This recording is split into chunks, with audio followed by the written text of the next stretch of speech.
And starting the broadcast.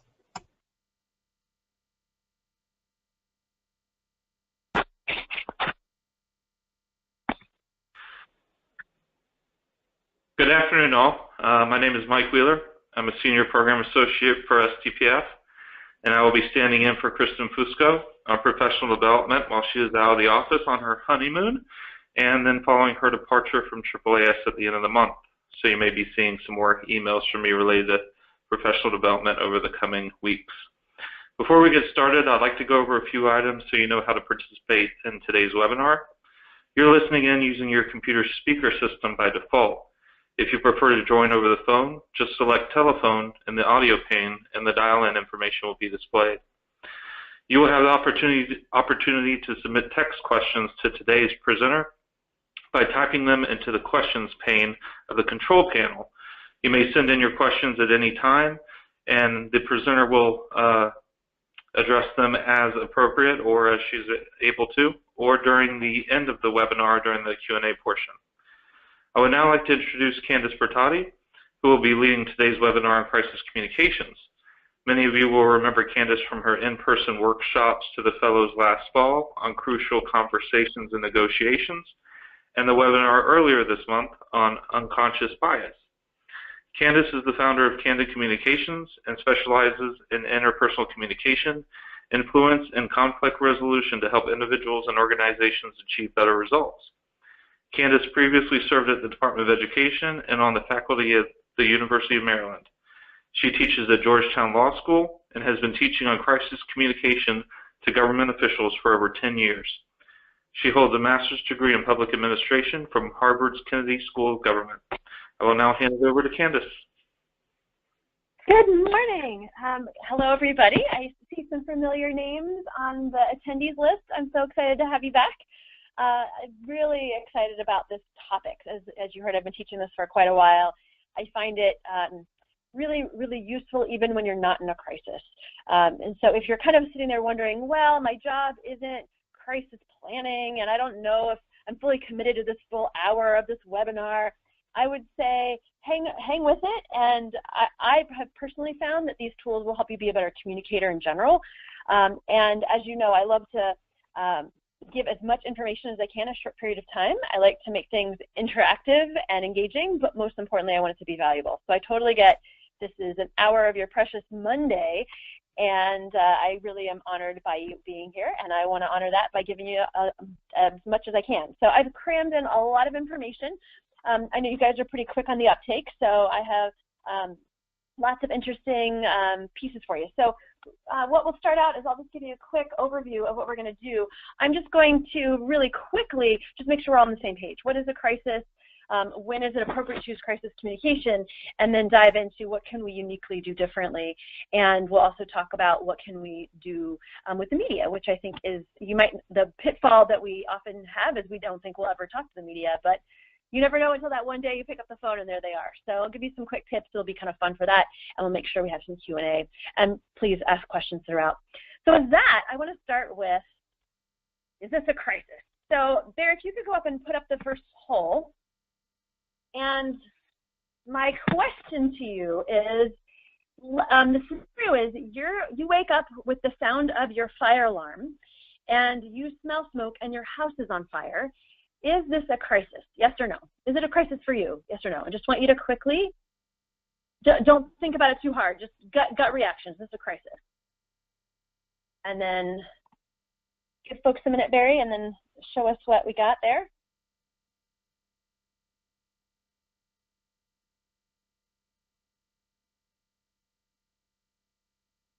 I'd say go ahead with what we got. Okay. All right, so some people said yes, some people said no. Interesting. All right, so if you can throw back up that same question. I want you to think now you are a fire chief and you're responding to a call for that someone's house is on fire. Is this a crisis for you? You're the fire chief in this scenario.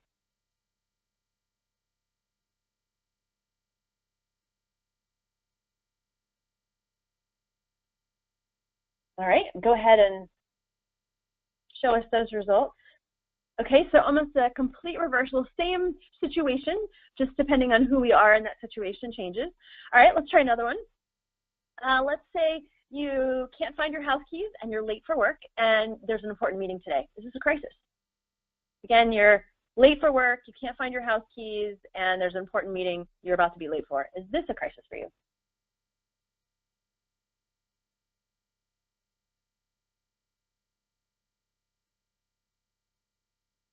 All right. Okay, some say yes, some say no. All right. All right, I'm going to give you a little bit more information on this one. Let's take the scenario and up the game a little bit. Let's say, indeed, you are late for work. You can't find your house keys, and that important meeting is defending key elements of your budget for the following fiscal year. Would this now be a crisis for you? Yes or no?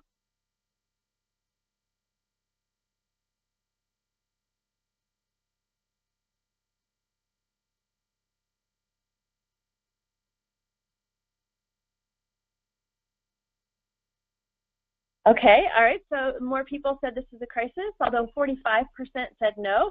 Let's do one more. Let's say you're working and you're the technical expert for some grants or contracts, and there's lots of people bidding for this grant or contract, and you're reading the applications, and you end up going with a certain grantee or contractor, and then one of the people who doesn't get it, or one of the companies that doesn't get it, protests, and they submit a formal protest. Is that a crisis?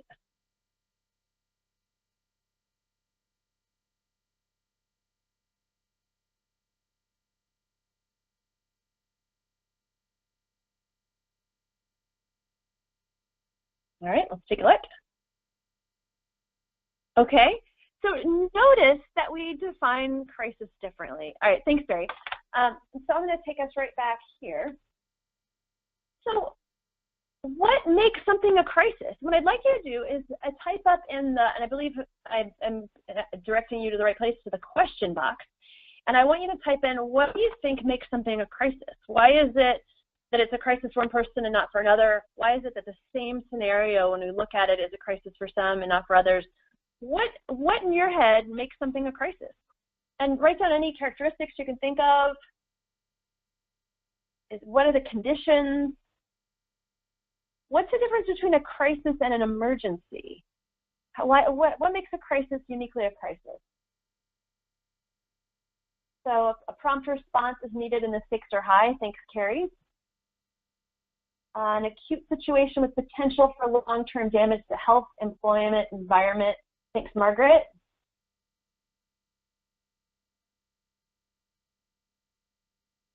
When there's no plan of action. Thanks, Emily.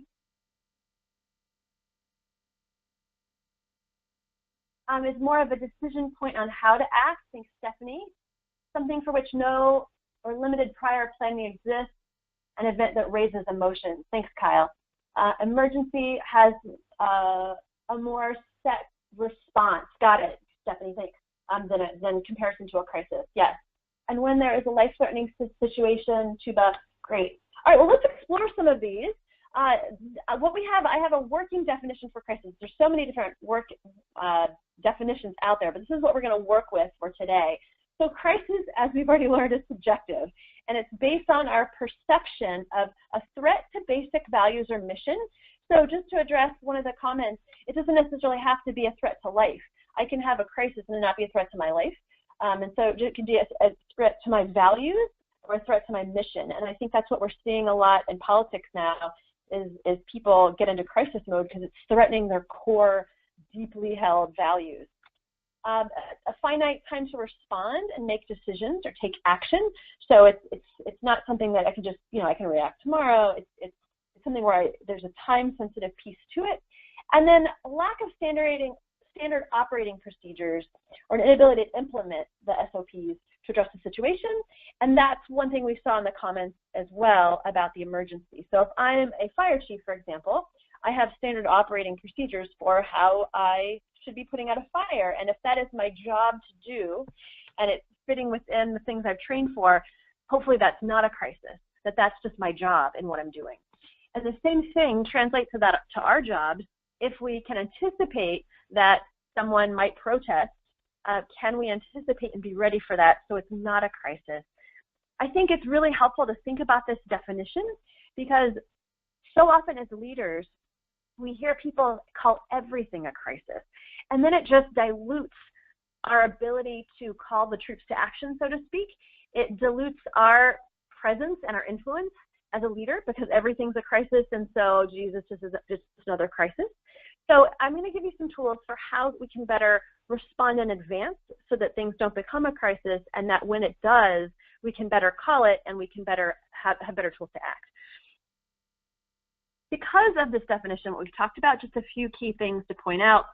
Only some in a situation will perceive it to be a crisis, so not everyone is going to be at the same page as we just saw in those polls. People will perceive it starting at a different time. People are going to react differently to that crisis, and the path to crisis can be really sudden. So just some factors to think about so that we're all on the same page as we go forward. What I want you to do before we go forward is to think of what are some of the potential crises in your world. What keeps you up at night? It doesn't have to be dramatic. It doesn't have to be huge. But what would it be in your world? And I want you to particularly think with your job in the federal government. Again, you might not be the highest up person in the organization, but we can still have our own set of crises.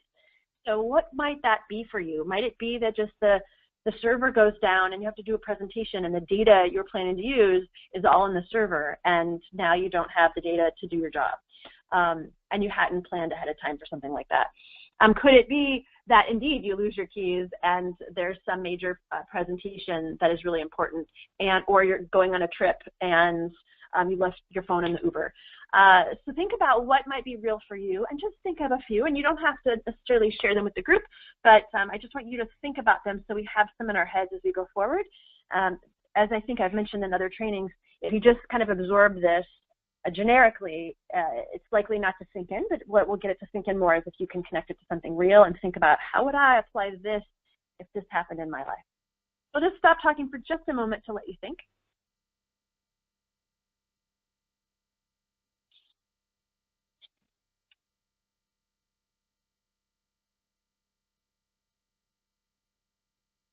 All right, so hold those in your head as we go forward and think about crisis. So I'm going to refer to a few different researchers as we go forward. One of them is Peter Sandman, and he does a lot of work on risk assessment. And this quote sums up where I'm going to be going for just a moment. The risks that upset people are completely different than the risks that kill people. And we often respond to things in an unrational way. And so I just want to point some of those out. And so, for example, as it says at the top, all risks are not equal, and that's helpful to know in crisis.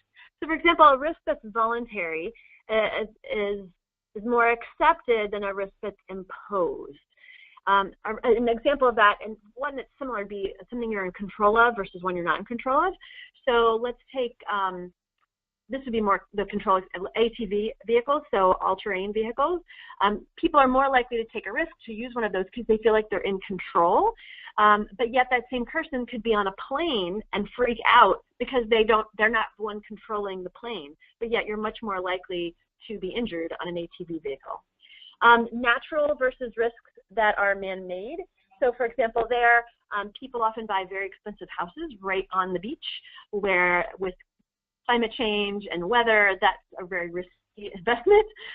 Whereas when people buy a house and then, say, a nuclear plant wants to build next door, people freak out. But actually, nuclear plants are relatively safe compared to living right on a cliff on the beach. And so natural versus man-made, familiar versus exotic, that might be the flu versus, what is that virus? I want to say, you know what I'm talking about. I'm drawing a blank. But the virus that is going around right now that is kind of unknown with mosquitoes. So that's more exotic, but yet we're much more likely to get the flu. Things that affect adults versus things that affect children. One that I think is particularly relevant for scientists is statistical versus anecdotal. So you could tell me some crazy statistic, and I'm more likely to accept that than if I know that my mom's sister's hairdresser once ate beans and got botulism, and so now I'm never going to eat beans again. And so that is really powerful. It's some anecdote versus some statistics. So just be aware that not everybody sees risk the same. Again, they're not equal. Having that in mind helps us to think about what type of communication we want in certain situations. So this is a chart that just helps us to figure out when do we need to use crisis communication. On the left side is outrage. So at the bottom is low outrage and the top is high outrage. On the bottom is hazards. So there's a low hazard on the left, high hazard on the right. And if there's high outrage and low hazard, that would be where we want to help people manage their outrage. So for example, if you remember a few years ago, there was someone who boarded a plane who had TB and people went nuts. And people were, the media probably is more accurate of who went nuts, but the people indeed weren't traveling. There was all this, how can you catch it? And there was a big panic. But it's really hard to, at least the form that that gentleman had, that was not very contagious strain of TB. So how can we help people manage their outrage so that they take appropriate choices? Another example, this is a little older, but if you remember with anthrax, I mean, people like in Seattle were taking Cipro, and that's not a very rational measure to take. And so how can I help them manage that outrage and so that they act in particularly more productive and helpful and safe ways? If there is high hazard and low outrage, how can I really up the level of outrage? And how can I, as it says here, precaution advocacy? A classic one is Hurricane Katrina. A lot of people stayed because they just didn't, see their neighbors leaving either, and there wasn't much reason to leave. And it's interesting, people aren't calm because they think it's safe. They think it's safe because they're calm, and they're calm because their neighbor's not doing anything either. So in this situation, in these types of situations, how can I up the outrage? And if we'll notice in hurricanes after that, they'll say like imminent death if you stay, and they use really strong language so that they can really make sure people that need to evacuate. And then finally, we have high outrage and high hazard.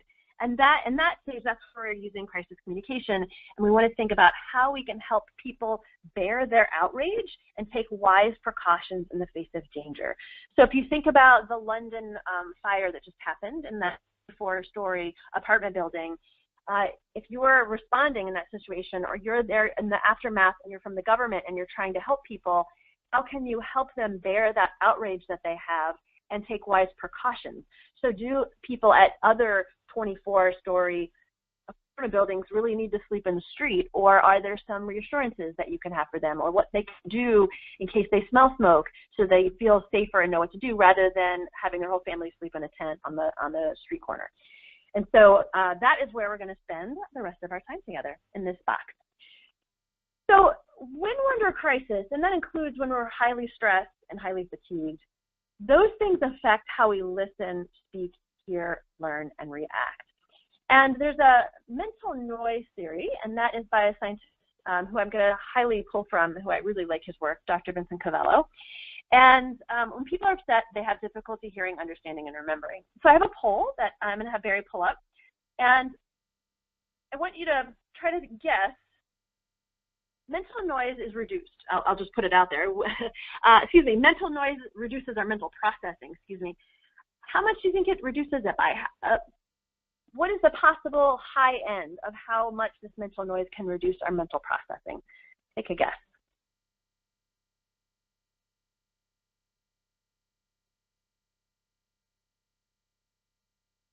All right, I see 60% voted. Anyone else want to get in there? Take a guess. No one will see your answer, so it's totally anonymous. So you can be wrong with abandon. Be wrong with pride. Go for it. All right, let's take it. All right. So mental noise can, and what a smart group I have. Yes, by up to 80%, absolutely. And the other groups were in the right ballpark. All right. Yes, so mental noise can reduce our processing by up to 80%, and that is something we really need to think about in how we communicate. So just so we get a baseline, how our brains work, when we're in low stress situations, we process messages in an average of about 7 messages we can, and that's kind of why phone numbers, for example, are 7 digits, lots of things in chunks of 7, that's what we can typically remember. On the second bullet, information is typically processed in a linear order, meaning we remember what someone said first, then we remember what someone said second, then we remember what someone said third least. We remember what we heard first. Information is processed at people's regular grade level, and people want to know when they're listening to people, do they have competence, expertise, and knowledge? But when there's high stress, that all changes. And so people process information much slower, and so only 3 messages. Information is processed differently. They remember what you said first, they remember what you said last, and everything in the middle kind of falls out. People process things at a much lower grade level, so that's something that we're going to talk about as well. And when people are listening to you, they are not listening for competence, expertise, and knowledge first. They want to know, do they care, do they have empathy, and do they have compassion?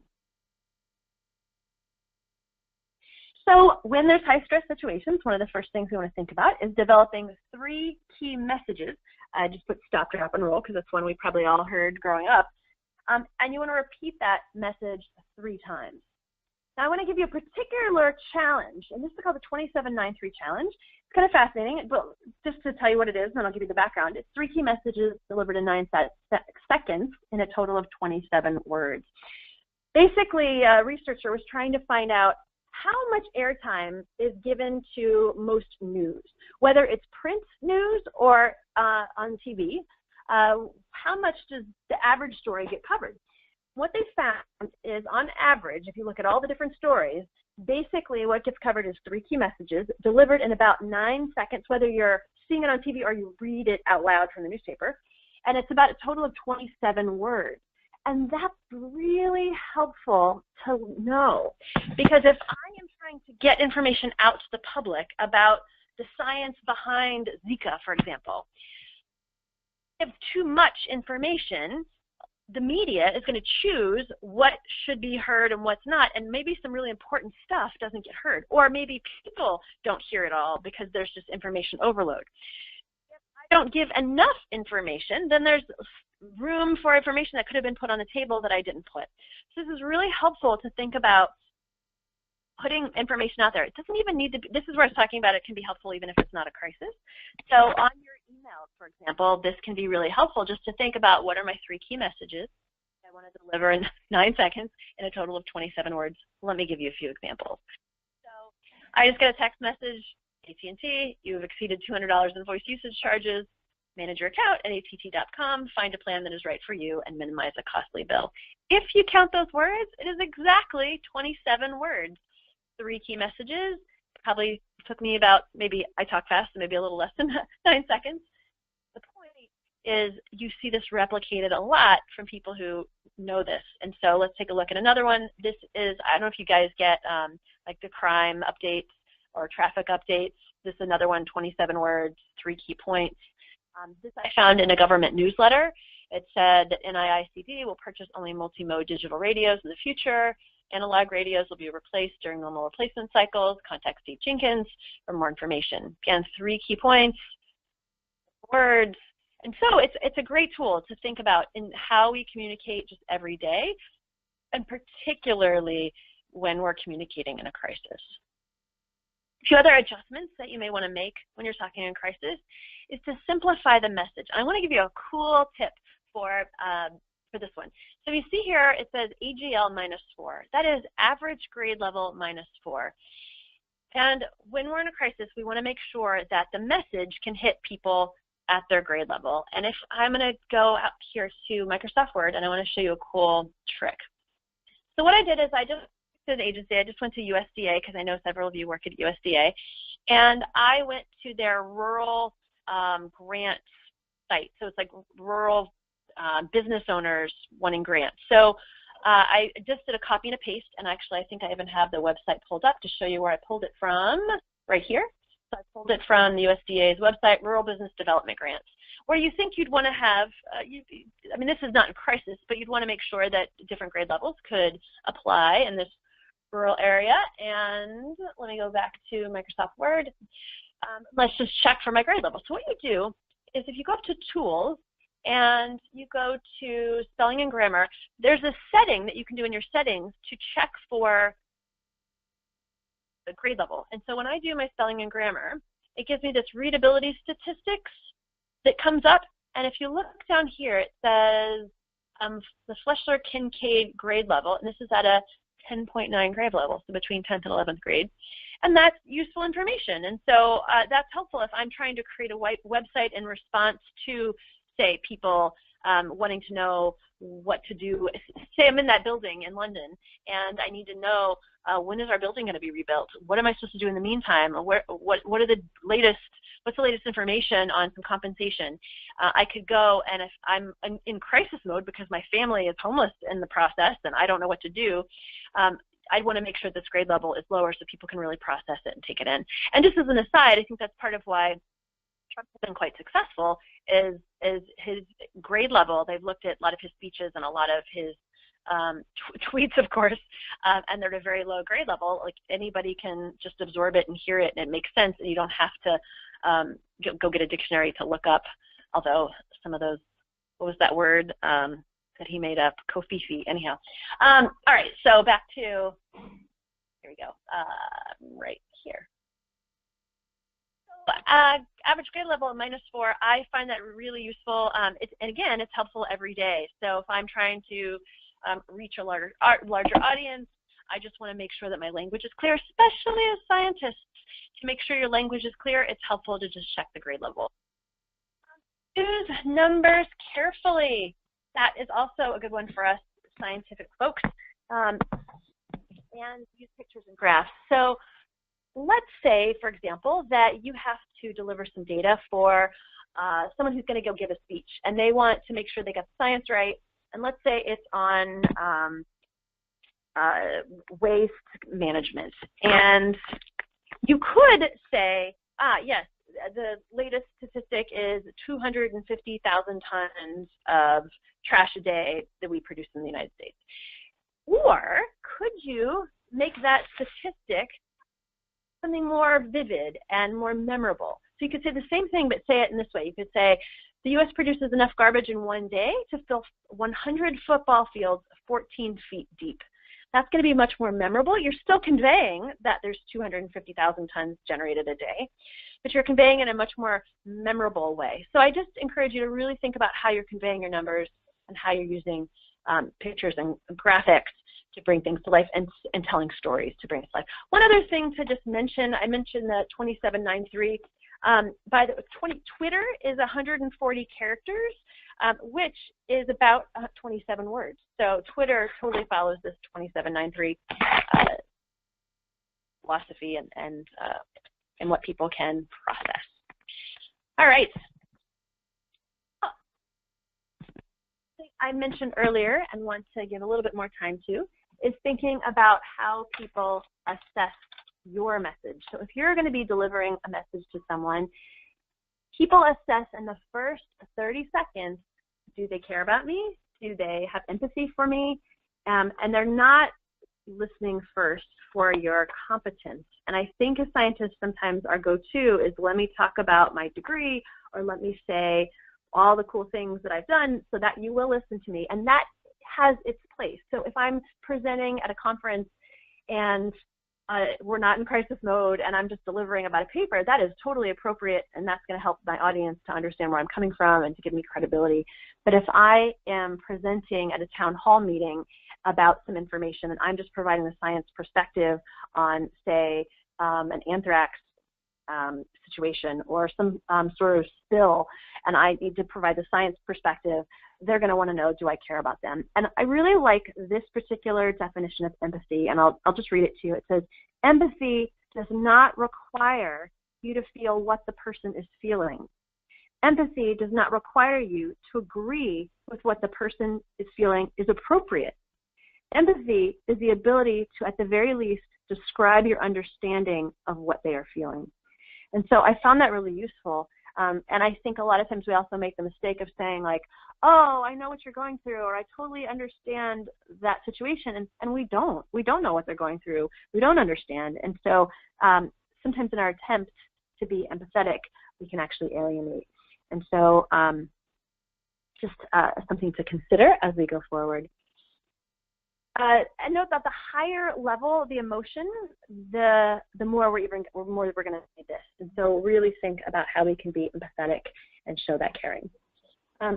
Another quote from Peter Sandman: when people are upset, they tend to be distrustful, distrusting that others are listening, caring, empathetic, honest, open, competent, expert, dedicated, or committed. So really keep that in your head as we go forward. Common pitfalls. We tend to use negative language, and so you want to be careful about using words like no, never, nothing, none, can't, don't.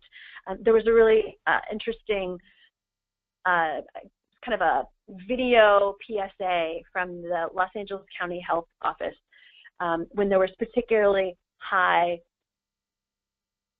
pollution. And they interviewed a health official, and they said, the quality of the air is not pristine, but it's not so bad that people can't survive breathing it. So that, end quote. And so there were many negatives and not the best way of communicating. So just be careful of the negatives. Can you instead tell people what to do? If you recall, back at 9/11, I think a lot of people have in their memory, Giuliani said, go north. It was something positive to do instead of like, well, don't take this freeway, don't go here, don't do this, don't do that. And then it's hard to keep all that, okay, great, but what should I do? And I think our tendency is often, here's what you shouldn't do, but tell me what to do. We don't respond quickly, and this one is particularly important in today's world with the internet. And so if we do not respond quickly, someone else is going to respond, and people are going to take advantage of that. And we see that all the time when there's a crisis, the internet is ready there with inaccurate information, with people who want to make money off of people's vulnerabilities and people's apprehensions. And so we've got to get out there. What's helpful to know is that uncertainty is worse than the truth often. People are much more capability at handling the truth than they are with uncertainty. And I think we often are very hesitant. Oh, I don't want to give them this information because that will cause panic. Well, uncertainty often causes more panic. And so trust that your audience would really just like to know what you know. This just really reiterates what I was saying. If we don't share that, someone else will. We've got to be prepared. Internally, we're not always on the same page, and I just want to pull up here. So you've probably seen this in organizations where, probably in your own, where you ask one person a question and they give you a specific answer, and then you ask someone else and they have a totally different answer, and you've known how frustrating that is. Imagine if it's something bigger in a crisis situation where you need to act and you're given different answers. Really frustrating. There was an example where there was some contaminated water in the community, and the radio stations and TV were coming out saying, here's what you need to do. You need to boil your water at this temperature. And the government came out and said, here's what you need to do. And their instructions for boiling water were different. It was a different temperature. It was a different time length. And you think, like, how hard is it to boil water? But if you have two different directions for how to boil water, your officials tend to lose their credibility. And so if we want to stay in that role of credibility, we've got to be on the same page with each other. And so there's a tool that I want to introduce you to that can really help your message. Here's the thing, your message doesn't have to be wrong to be damaging. So if we have inconsistent messages, that alone can be damaging. And as I said earlier, you want to make sure people have information. I think this is particularly important for scientists. It's not enough to satisfy your own worries with copious amounts of information and then state a bottom line unsupported with the facts that you know. We've got to help people come to the same conclusion that we did. So just be careful. We often just come, here's the conclusion, trust me. Well, would you trust someone that just said, here's the conclusion, trust me? Help people understand your thought process, your research, how you got there, so that they can then trust. And again, that empathy piece has to be part of that. So this tool that I'm building us up for is called a message map. And I often do message map workshops where we just work on how to create these message maps. I put a photo here of Dr. Covello so you can see him in the flesh. Basically, this is something that he developed. But it creates a roadmap for how do you display detailed, complicated information in a way that it can help you anticipate people's questions or concerns. It helps people get on the same page. I find them really useful, and it's a great way to prep for a crisis. I find that this is really helpful if you need to come up with fact sheets, or if you need to have a script for hotline, or if you want to be consistent on your website, if you have several people giving media interviews, if you just want to make sure you're all consistent in your messaging. By doing this, it can help pre-event preparedness, and I'll tell you on it a little more as we go. So basically, it's a key message that can stand alone, and you just want to have 3 supporting facts that can support that key message. Here's an example from Anthrax. There's 3 key points that you'd want to go out to your public with, and then the 3 supporting points below that help people understand how you came to that conclusion. This would be great for something like Zika, for example, as that changes and the science comes in and we continue to learn more. What are the 3 key points that someone should know about Zika, and what are the 3 points that led you to that? Now, if we had more time, we'd do a workshop on how we get this information. What I want to do is just give you a couple of pieces that can help you with this. One is that you have to identify your stakeholder questions ahead of time. And I just want to do a little experiment here, and I want you to anticipate a scenario. So I want you to think that you are a doctor, a medical doctor, and you have to go deliver the patient some bad news. They have terminal illness. And that could be a crisis for them, and it probably will create a crisis for them, and you want to be prepared in that crisis to be able to respond to their questions. Well, as a good preparer, now attending this webinar, you know that you want to anticipate some of their questions ahead of time. I want you to don't put it in the question box, but I just want you to grab a piece of paper. I just want you to write down, what do you think some of their questions might be? Just as many as you can. I'm going to give you 1 minute, and I want you to write down as many questions as you can that the patient will ask of you once you tell them that they have a terminal illness. Okay, 1 minute. Grab your pens. Go.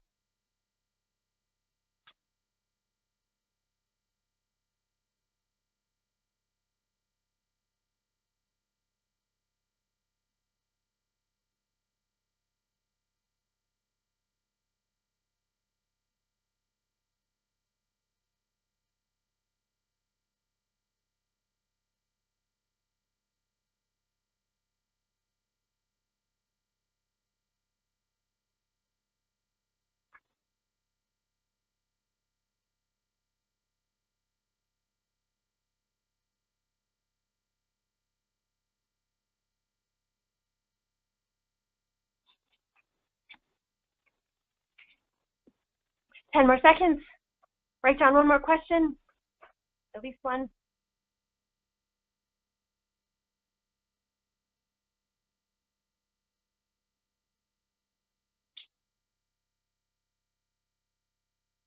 Okay, so now what I'd like you to do is I'd like you to go up to the question box, and I would like you to share what are some of the questions that you came up with.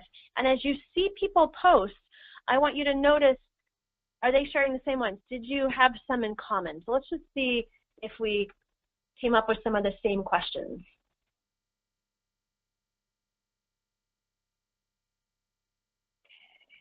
Is there a treatment? How long do I have to live? What are my chances? Are there more tests to run?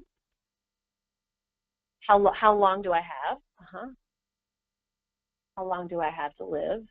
How long do I have to live? How long do I have to live? Will it hurt? What can I expect? How sure are you of the diagnosis? Are you sure? Can I get a second opinion? How long? What does this mean for my family? Best case scenario, did I do something wrong? How long do I have to live? How can I prepare my family? Can I get a second opinion? How did this happen? What support exists for me and my family? Is there an experimental treatment? So notice that we anticipated some of the same questions, and what they find in reality, in real life, is that 95% of our concerns and questions for any crisis can be predicted in advance.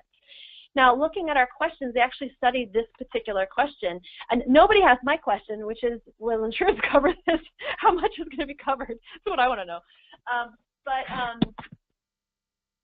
The most popular question, popular is not the right word, but what question people went to first? Can you guess, of all these different questions we just shared in the actual study, what people wanted to know first and second and third? Is there an experimental treatment? How long do I have to live? Yeah, yeah, and Chris nailed it. That is the most common question. People want to know how long.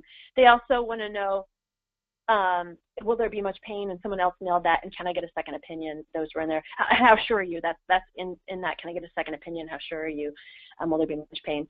So we can anticipate. All three of those were anticipated. Those are the three most common questions that are asked according to the study. So think about, if you're going into crisis, so many times people say, well, I don't know what my audience is going to ask, or I don't know what they're going to say. 95% of concerns and questions can be predicted in advance. And so even think about this going into staff meetings. You're going into staff meetings, you're going to present some controversial science, anticipate 95% of their questions ahead of time, and you're going to be so much more prepared, and you'll be less nervous. Because I find personally, I get nervous when I don't know how to answer people's questions. If I only know a subject so well and I can't answer their questions, or if I can't go off script, that's what gets me nervous. It's not the subject matter, so to speak. It's my ability to be prepared in the face of what's going to come at me. And so prepare. You can survey people ahead of time. There's lots of ways you could just, like what we just did, put yourself in people's shoes, look at past situations that are similar. I have a list, if anyone's interested, of the 100 most popular questions that the media asks after a crisis. And if you just can look at those questions and think, okay, here's what people are going to ask me. If we don't do this, you can get into big trouble. And when we're caught off guard, that's when we say things that we weren't planning to say. It's when we get off script and we put our foot in our mouth. So there's a great question, a great example of this. There was a school system, and 2 students died when there was something was contaminated in the water. And while this was happening, the public health director was in Hawaii, and it was all crisis. So he had to come home from Hawaii, and he flies back, and he knows that the news media is going to be waiting for him. So he has this whole flight to anticipate what are their questions going to be, and what can I say? And he gets off his plane, and the first media person said, they asked him all sorts of questions, and one of them is, can you guarantee the safety of our children? And he said, I can guarantee that we are conducting a thorough investigation. Our students are being served bottled water until the investigation is over, and there's free health screenings. I can't, excuse me. And he stopped. And the news media said again, can you guarantee the safety of our children? He said, I can guarantee that we're conducting a thorough investigation. Students are being served bottled water until the investigation is over, and there's free health screenings.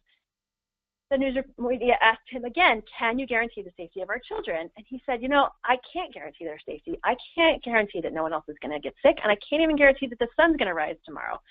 And what do you think appeared in the headlines the next day? Now, he did anticipate that question, and he did have a good answer, but he didn't stick to it. And so I'm going to give you some tips for how to better deal with the media and something like this, where you can say, I believe I've answered your question, next question, and to move on. Think about how much worse that could be, too, if we're not prepared for even knowing that that question's coming our way. So lots here, but the main takeaway on this slide is that 95% of concerns and questions can be predicted. Ideally, if we had a bunch of time, I would say think about your crisis right now that you're anticipating and brainstorm some questions that you think your constituents might have. Think about that, again, in your staff meetings, with your boss, with your colleagues, with your roommates, lots of applications for it, that anticipating questions in advance. Great, so I'm going to use this to continue to talk about the media, and this is some really fun stuff. So now we get to have a little fun here, and I'm just going to move my screen there. Okay, so again, I mentioned it earlier, we often think we're never going to talk to the media, but you'd be surprised how that call might come up, or someone at your agency will come consult you for them talking to the media. And I want to introduce this in kind of a fun way. So we're going to take a look at a real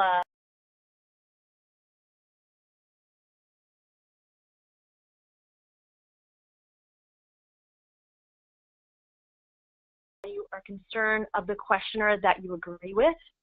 Internalize or mirror the questioner's value to the degree that you can agree, and describe the deed or action taken in response. Let me give you an example. So in Bob Newhart's case, he could have said something like, we raise serious concerns about the integrity of my profession. This is an extremely important issue that I share with you. I'd like to indicate how we act in a professional way in order to maintain our integrity. And then go to his message map that he created in his head, or he created before going. And so you want to get people back to what you wanted to talk about. So that is one way to address the allegations. Repeat. Think about, you really have to listen for what is that underlying value or concern that they have. It sounds like you're skeptical about where this research is coming from. It sounds like you have some apprehensions, or you've encountered some bad science in the past.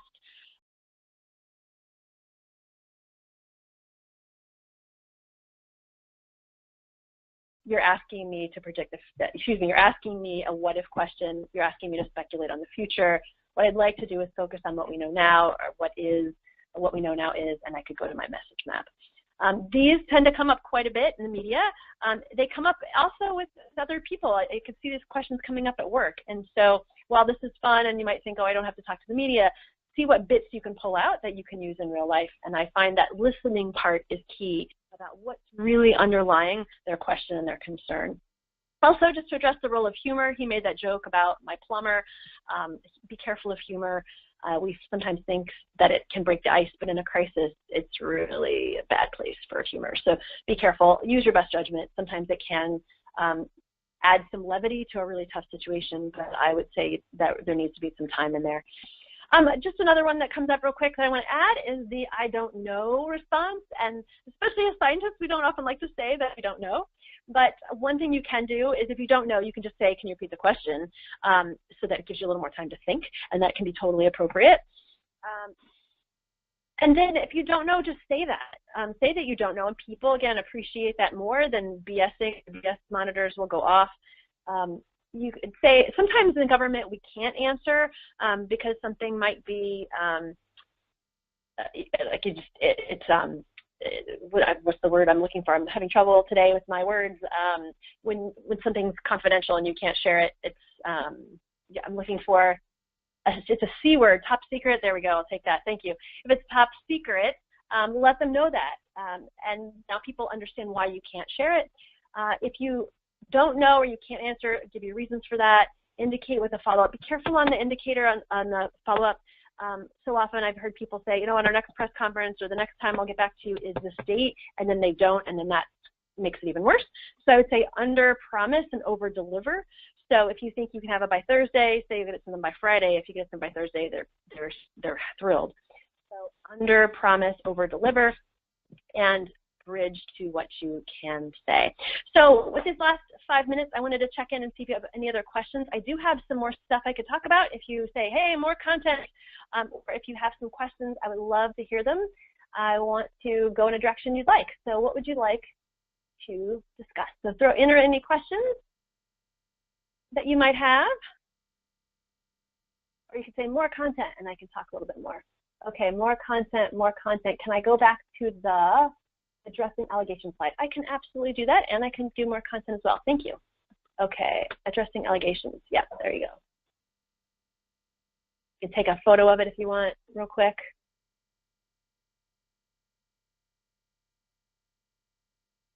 Is there a question there? I think you just probably wanted to see it. But if you have something else there, let me know. All right, I'm going to go back. Carrie, I'm happy to answer any follow-up questions you have with that. Okay, so let's see, 2 things I will talk about real quick. One is this interesting thing called a credibility transference, or an idea of a credibility ladder.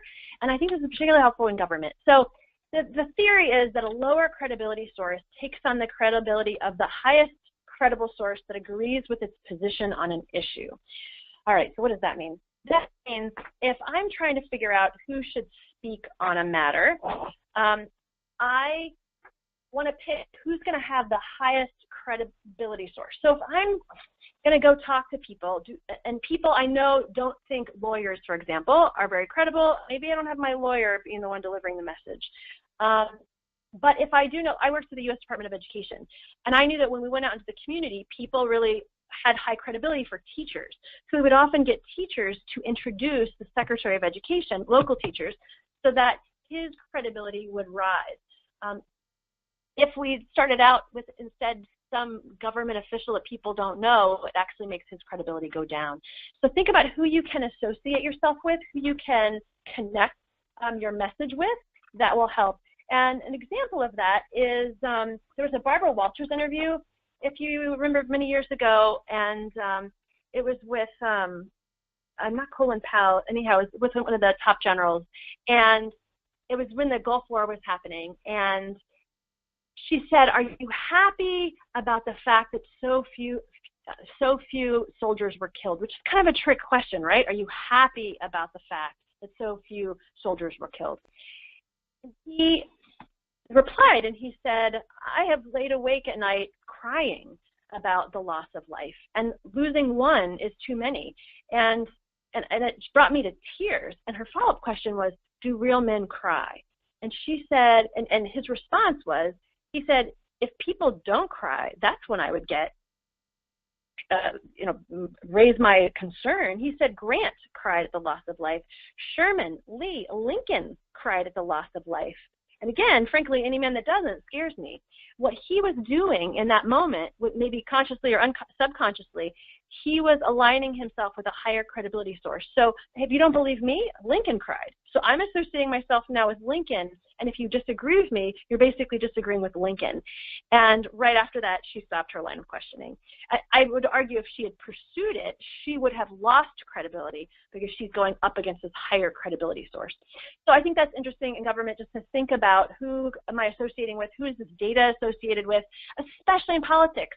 So is it with some liberal extreme group or some conservative extreme group? How is that going to lose credibility in my argument versus if I got something more mainstream or used a source that was more accepted on both sides? So I think that's really important in today's world. The other piece, let's see how much time I have. Oh, I'm out of time. Well, you'll just have to have me back. But I was going to talk more about cultural differences in communication. If you would like follow-up, I recommend Outliers by Malcolm Gladwell. There's a fabulous chapter on this, and I would say if you just want to read one of the chapters, read chapter 7. And it's all about crisis communication and plane crashes, and it is fascinating. But do not read it while you're flying, because that is not a good combo. As always, I would love for you to stay in touch. I'm on LinkedIn. A few of you found me last time. Find me. We have another webinar coming up. Please come. I love your feedback, so please type any feedback you have in the question box there for me so I can apply it to the next time. And any other questions? I'm happy to follow up offline. With that, I want to honor your time today. Thank you for being here and engaging and staying on for the whole time. With that, I'll pass it back to you, Barry.